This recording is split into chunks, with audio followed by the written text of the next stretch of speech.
This video is just an excuse for me to put more footage up from my 62 up Cape York 2 years back. We were watching back through this footage and thought there was a bit of good information in here maybe for some other people if you're planning a trip up that way, if you're not as experienced as other people. Anyway, here goes.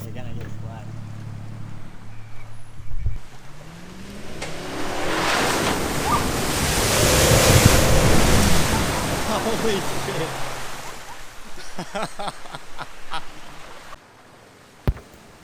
Now that, of course, was done purely for the purpose of this video. I was actually trying to get Alex wet. But anyway, that obviously is not ideal. You force water into everything, like, old neighbours. The water's just under huge pressure being pushed into everything, into, wiring, lighting, plugs, inner guards. It's not ideal. But anyway, it's fun at the time.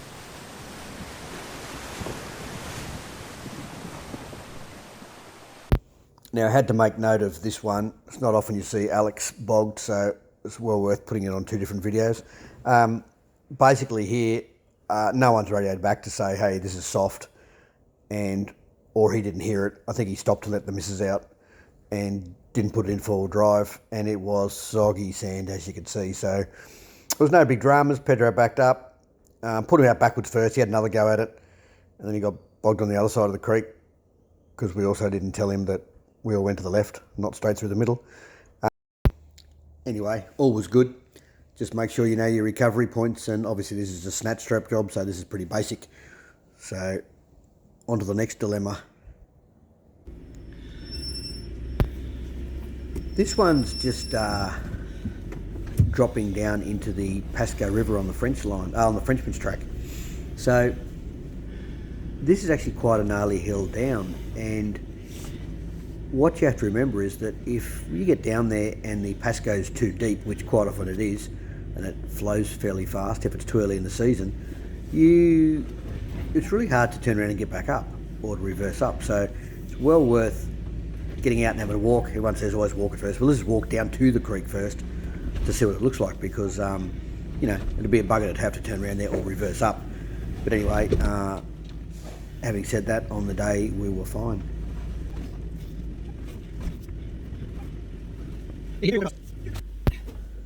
Now, going the way we went, this is one of the first sort of deeper water crossings we went that was, over wheel depth. So Karen was a little bit nervous, so I've turned the volume down a bit here. She was having a bit of a squeal on the way across. But anyway, what we'd done here, we'd already walked it. We'd already sent one car across, which had a winch ready to go and a strap to pull it backwards if we needed to. But it was pretty straightforward. And on the left, just out of view because I've got the camera zoomed in wrong, Jesse's just in the water there on, I think, one of the rocks, just to guide, stick to the right of him sort of thing, and we're... Okay, it's okay, baby. It's all good.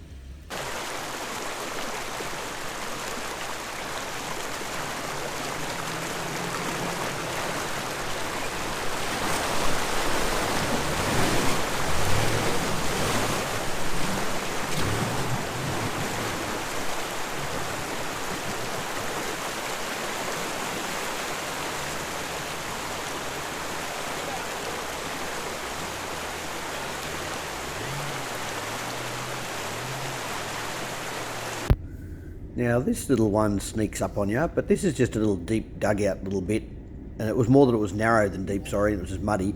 But on the right up here, you forget, this is where I first found out how wide the 62 is. There's just a little tree root sticking out the side, so we had to be very careful of that. Number one, it'll wipe out tyres or debeat a tyre or spike the side of a tyre, which would be annoying this early in the trip. But same thing, you've got to remember the width of these cars.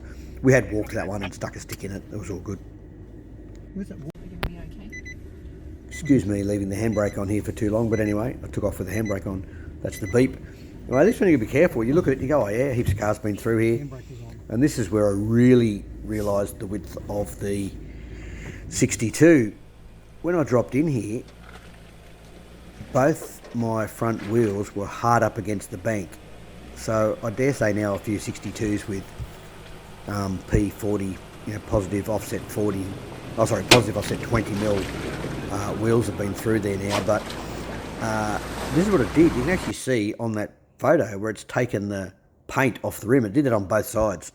So that is not ideal. So that just gives you an idea of these cars just being that bit wider than all the GUs and main cruisers that go through there.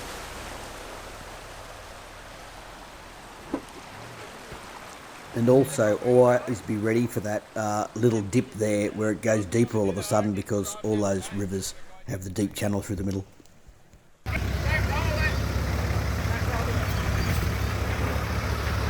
I'm just checking out the gaps to make sure the 62 will fit through.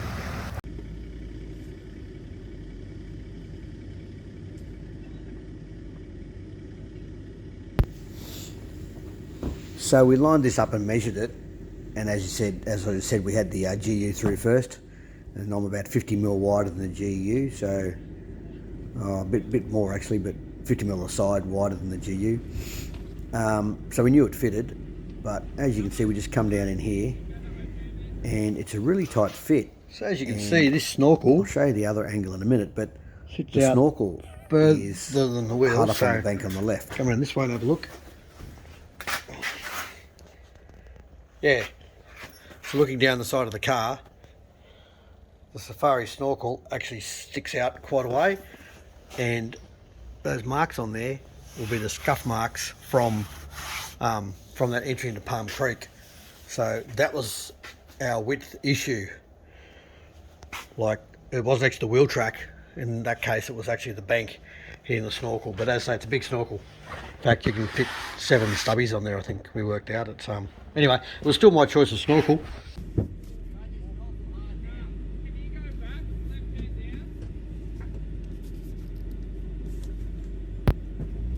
Now, this is where it's really good to have experienced off-roaders spotting you through, because not only do they communicate well and point, so in case they get their right and lefts mixed up, they can point, but you'll see what they do here. He's got me to reverse up, and he's going to grab this log here and chuck this log under the front left-hand wheel, and that just tilts the car slightly to the right, which lifts that side and the snorkel off the wall of this entry to Palm Creek, which was just enough to get through.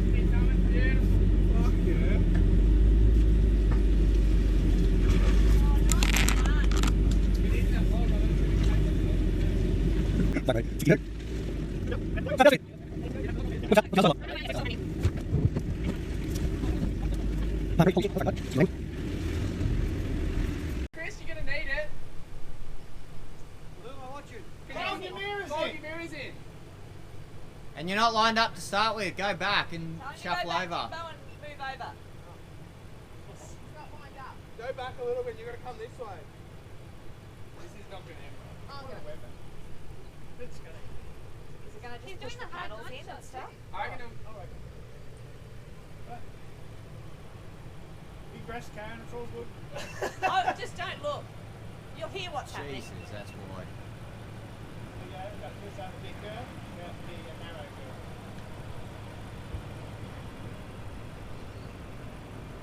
Nah, it's sweet. Yeah, look at this big hump here for the snorkel bar. Yeah. That way, Vic, Chriso. You can go that way a fair bit.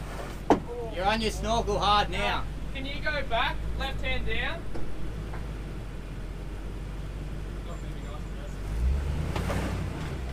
Get back a little bit more. A little bit more. Stop there. I'm going to put that log in that hole and ditch the Be thongs. careful, Jesse, getting there. That's fucking longer than I thought, though. Build a bridge, Jesse bit. So greedy, we practice this. Steer right, left. Come forward and steer that way a little bit, yep. Not that much, no, just a little bit. Come forward at that, yep. At that, yep. Keep coming, real slow. You're on the log now. Keep coming. Beautiful.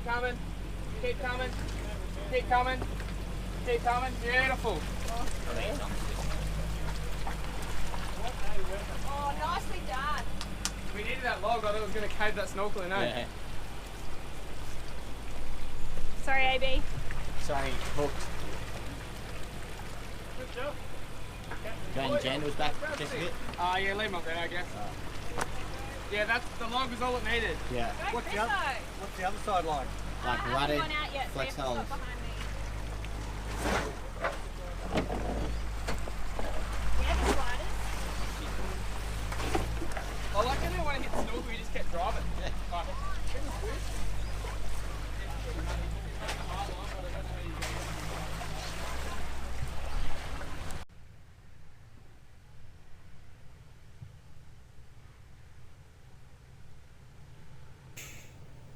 Well, that was a whole pile of fun.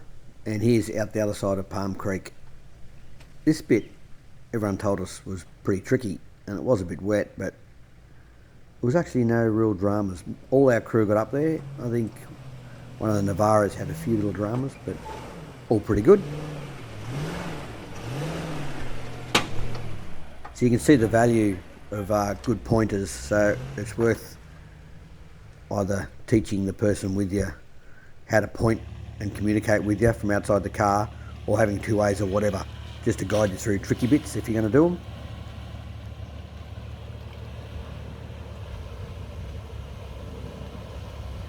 It's real wallowy, that's one thing when people get stuck at. Now just here, you can see the car start to float. See it wallowing? And as it does that, it loses traction with the ground, your wheels start to spin, so you've got to be very careful you don't dig holes. You look at the depth there, and if you look at the depth, that's above the normal air intake. So there's a perfect example why you need a snorkel and longer breathers. And you can also see from that one that we've got the snatch strap ready to go and a car ready to go. Now, after one of these creeks in the 62, for whatever reason, the thermo fan started running like your transmission's hot, like when you're in low range and the transmission fan comes on. It did that after 3 water crossings in a row. I have read since that you'd make sure the aircon's turned off when you go through water crossings, but there you go, that was just something odd that happened, didn't cause us any grief. And then there's a lot of these little creeks, so that's straightforward and shallow, and you can see the bottom, and no dramas at all. Lots of creeks. Got to watch some of these drop-offs too into the creeks. This one doesn't look like anything, but I misjudged that slightly, and yeah, bottomed out. Anyway.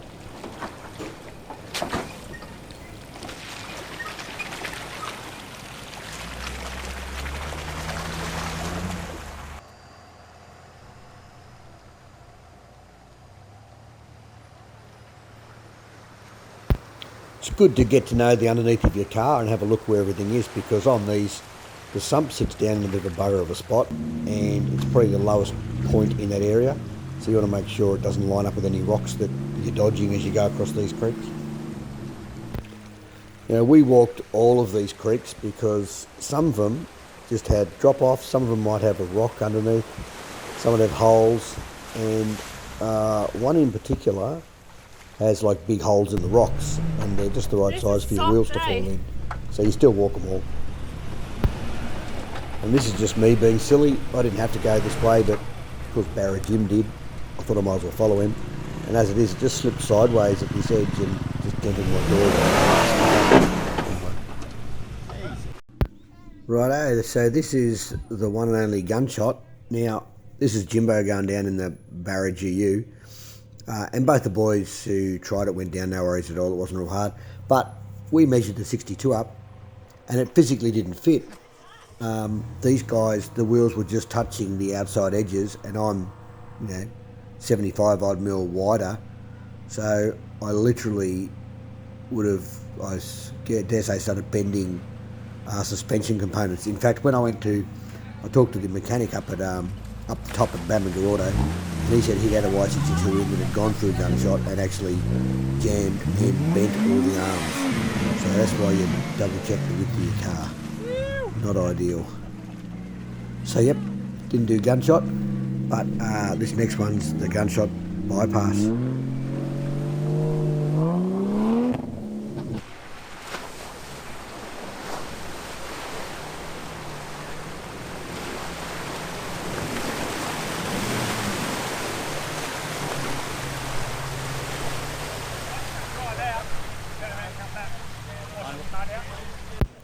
Yeah, this is, I'm probably wrong, but Sam Creek from memory, but it's the one with the holes. You can actually really see the dark patches under the water. where there's just holes. So we've got a couple of people standing next to holes and rocks and things, just so as we drive through we don't land any of them.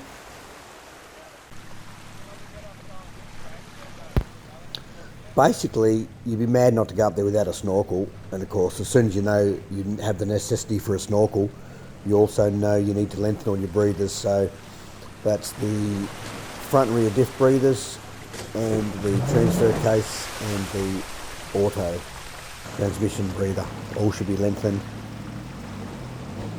And you test your snorkel by blocking it off and just making sure it has no air leaks.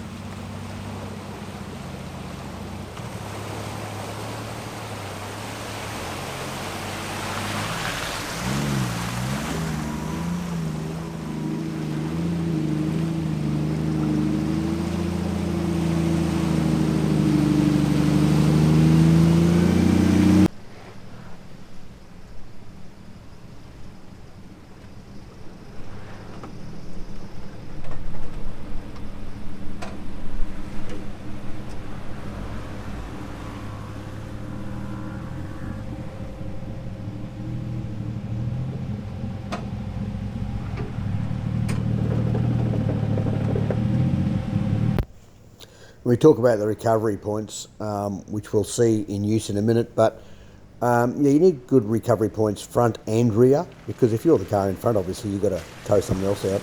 So you make sure you get a good, and obviously if you've got a big home and reach bar, you can use the pin through the bar, but most of these bars have good recovery points anyway. And on the front, the standard one on the front of a Y62 is shocking. I'll throw a picture up of it. And here, like, we're choosing which way to go through these creeks. So up the Cape, you don't have to go the way we've chosen. There's always a slightly easier way. In case this one here, I've gone around the one that's not so deeper water, because this is when my fan was coming on. So I thought, oh, I'll just let it dry out for a while. So I attempted to go around the shallower way.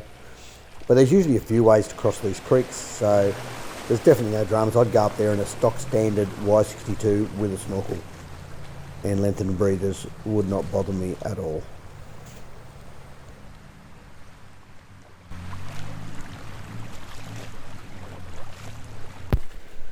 This is the exits out of one of the creeks. Now, this mightn't all be in the right order, I'm not quite sure, I can't remember, but this one, for example, like the traction control just takes over. I've got no front locker, I'm just running 33.5-inch all-terrains, and yeah, no front locker, just a standard drivetrain, and it does it all fine.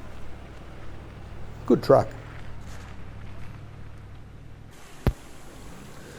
This is the Cypress Creek log bridge.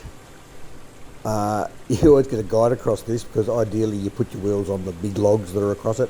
There's a lot of little logs in the gaps, but yeah, ideally your wheels are on the big logs. Someone in front of you can keep you guided straight. And now the infamous Nolan's Brook. This claims about 50 cars a year as write-offs due to water ingress. Now, there's a couple of reasons for it, but there's a few different ways to cross it. This guy's obviously got a tarp across the whole front, and if you're moving, it keeps a bit of an airlock underneath the engine bay, but in this case, he was stopped. So he had a mate already hooked up with a snatch to pull him through, so it was all good. This is one of our guys on a snatch being towed through. Now, see the tow vehicle just a bit quick. Look how far it's pushed the bow wave up over the bonnet, nearly into his snorkel. So you obviously don't need to go that fast. You can just, a bit hard to tell your speed when you're actually towing, but we had a guy there communicating between the two of us, watching both cars just to tell us to slow down, speed up, or whether to go or not. Anyway, went across, no dramas. All good fun. So this was basically our system here. So we had one car with a snatch strap on, already hooked up to the car that's about to come through. And then we've got, this time it was Jesse there by the looks of it, holding the snatch strap up and just holding a bit of pressure on it so it stays on the hook, because on GU hooks and GQ hooks, the snatch straps tend to float up and off the hook, so you've got to keep a bit of weight on it. And Jesse would then stand there between the two cars, and he would keep the weight on the snatch strap so you don't run over it, because we've seen that happen. And then both cars start moving together, but you're not being towed through. You just got a car there in case. See how it's all slack still? So Carly's just taken off. Get out of the way. Jesse's just taken the rope up, and I'm driving through. And if I stop and need it, Jesse sees that I've stopped and says, hey, you know, go. But in this case, it drove through fine. What we did was we chose a slightly different line. When we walked in, after 2 or 3 cars went through the same line, it would chew all the sand up and made it quite deep, and you know, an hour later the sand would settle again. So we tried to just go on the higher bits, because as you can see it's pretty deep and the car definitely floats. So I went for the safari snorkel mainly because in years gone by, Safari have always put a fair bit of time into making sure these things flow appropriately for the car, and I think that's why it's so big and not very attractive. Having said that, when I first put it on, I brought it home and went, oh, that is so ugly. But the longer it's been on there, it sort of is, who cares now. And the 5-inch stainless ones, number one, they're really heavy, and you need to cut, I'm pretty sure, a fair bit of the guard out, and you know, I wasn't a fan. I thought, nah, I'll go with this one. So yes, the other snorkels don't look too bad when they're half in, half out, but in a 5-inch, that's just a lot of snorkel. So I thought, nah, the Safari one's not too bad. I say the bonus that you can sit your 7 beers, rest 7 beers on it while you're having a chat, is just an added bonus. And to test it before we went, we actually did this with all the cars before we went up the Cape. We just completely covered the intake. Now when we did that, this whole guard sucked in. As the engine slowed, it sucked right in. The engine didn't stop, funnily enough, but it sucked in that far that I actually just took the cover off the snorkel, because I was worried about doing damage to the panels. But obviously it's going to be easier to suck through there than to suck water through a gap somewhere else if it's sucking the guard in like that. So we tested all of them. All the snorkels, all the vehicles we just tested the same way, and they will either stall the vehicles or drop right down that they're struggling. So there you go, very important thing. Test it before you go, in case someone's forgotten to put a seal in or the seal's not right. And of course, don't get too complacent with the sand. This is up near the mouth of the Jardine, and it was soft. We saw so many cars get bogged. Righto. So these are the recovery points I've put in. They're road safe. They're a bit heavy, like they're big and a bit overbuilt, and what they bolt to is a lot smaller than what they are, so I reckon they're way overbuilt. But anyway, I think they're like 12 kilos, which is not ideal on the front of a Y62. Anyway, I bought them, they're on there. This is what they supply standard. Now, big hooky guy, yeah, that's like, I don't know, 14 or 16 mil round bar, fully welded, you go, not bad, but it's attached to a cross piece that goes right through here, cross between the chassis rails, so it's right in the middle. So if you pulled on that, I wouldn't be surprised if you could bend that and try to bend the chassis in. Might not, but that is the bit they say is the recovery point for this car, and it just looks wrong. So anyway, I'll get these any day. But if you look in the Nissan book, it actually says use that. It just looks wrong. It might be all engineered, and it must have been, to say it's a recovery point. It just doesn't look right. So here it is in the manual, and that is definitely the recovery point, or what they designed to be the recovery point. Sometimes what looks like the recovery point is actually the hold down points for while it's on the ship, but not in this case. That's it for this chat. I hope some of that might be useful to someone. Cheers.